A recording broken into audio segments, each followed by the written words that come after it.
the NBA really coming to Europe? That's the buzz that has been making headlines, and it's getting louder with each new statement. The most revealing and intriguing part is that FIBA Europe president Jorge Garbajosa has publicly stated this: the NBA won't do anything in Europe without us, which more or less confirms the conversations going on behind the closed doors. So in this video, let's unpack all that we know about this NBA project in Europe so far and what could it look like in reality. A lot of this dates back to former Commissioner David Stern's era, when he famously saw Europe as the next destination for the NBA. He kept talking about this expansion pretty much up until his retirement. For example, back in 2013, he predicted that we'll see an NBA Europe division within the next 20 years. Well, as it's 2025, we have 8 years for that prediction to come true, so we'll see. Anyhow, the NBA itself has already tested the European waters. First of all, by hosting preseason games in two huge markets of London and Paris that, believe it or not, always sell out. Secondly, there are those regular season games in Paris that were introduced back in 2020. They usually attract not just an arena full of fans, but also worldwide celebrities. And it seems that this gave Adam Silver enough evidence. Silver is basically carrying on Stern's European vision. He's talked about Europe's commercial potential, pointing out that basketball is already huge on the continent. And many top NBA stars like Nikola Jokic, Luka Doncic, and Giannis Antetokounmpo all come from Europe. So in many ways, it's not like the NBA is stepping into uncharted territory. Evidently, NBA already has a dedicated fan base, there's a unique basketball history and culture, plus there's not many better organizations in sports when it comes to marketing.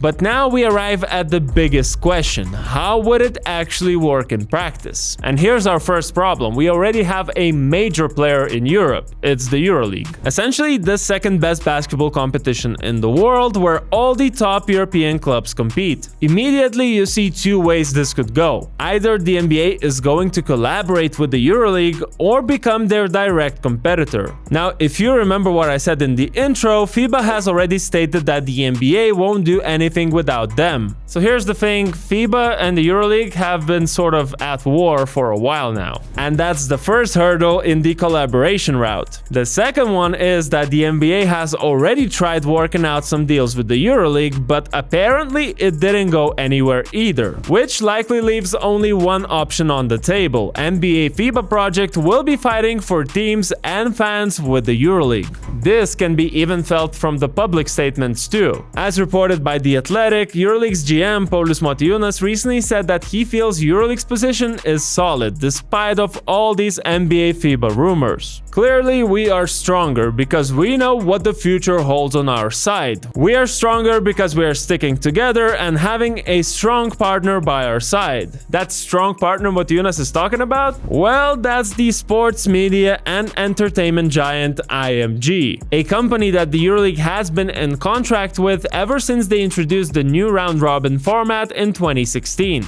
It hasn't been a smooth ride for both sides, but either way, the EuroLeague just recently extended its partnership with IMG for another decade, which in theory keeps its 13 permanent clubs locked in until 2035-36 season. That means that powerhouses like Real Madrid, Barcelona, Fenerbahce, Panathinaikos, Olympiacos, and many others have pledged loyalty to the EuroLeague for the long haul. But here's the twist: the new deal also has opt-out clauses. According to reports, if all 13 clubs collectively decide to exit, they can do so. And in fact, even individual clubs can leave by paying an exit fine. That makes the partnership a lot less airtight than it might look initially, especially if a few powerhouse teams become interested in an NBA opportunity. So we've got this push and pull dynamic right there, with the EuroLeague presumably seeing the NBA's expansion as a huge competitive threat, and the NBA believing it can solve certain weaknesses in European basketball. Before I go into the problems that the NBA could try solving and how this league could actually look like, make sure that you are subscribed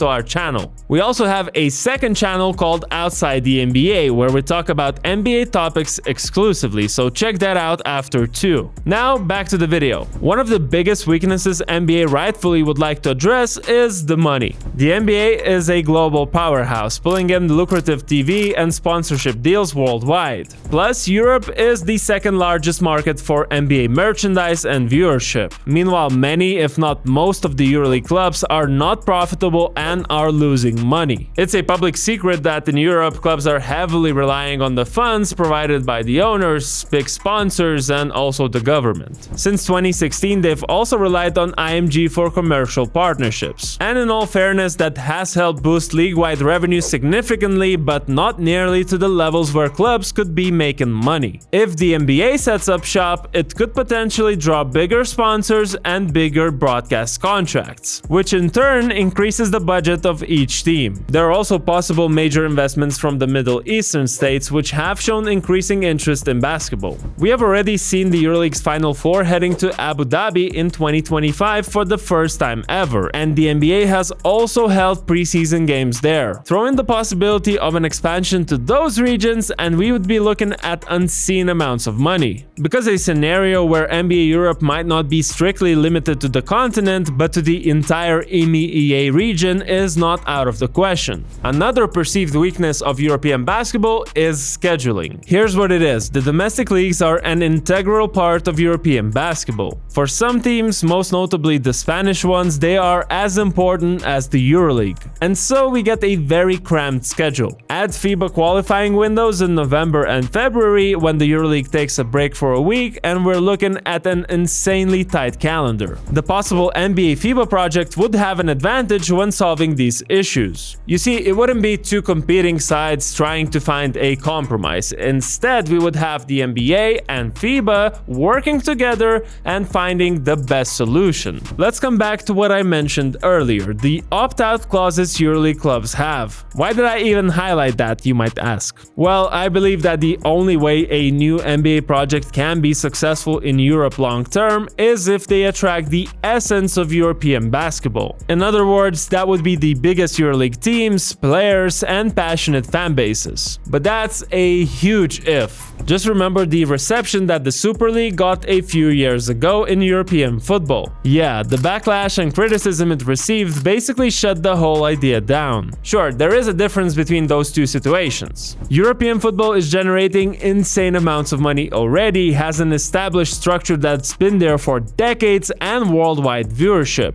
Meanwhile, if the NBA comes in with promises to clubs of sponsorships and worldwide TV deals, it might not take that much convincing for one of the big brands to make a move. And once one does, it's likely a lot more could follow. Of course, these are all just my speculations. Plus, I'm essentially assuming that the NBA would literally come to make a copycat league that would just take EuroLeague clubs, do the exact same thing, but with a better commercial side. But what about some out-of-the-box ideas? This NBA Europe project doesn't necessarily need to be a standalone league. I'm not talking about a 5-team division in Europe that would be a part of the NBA regular season. There's just no way to achieve that logistically. But what about some sort of a way to involve the best European teams in the NBA Cup, for example? Of course, in that case, we would be looking at a collaboration with the EuroLeague, at least at some level. Another idea is that the NBA might not need existing EuroLeague clubs. What if they explore big football teams that don't have a basketball side? I'm definitely not a believer in that idea, but if, let's say, PSG becomes a basketball club and has a huge budget,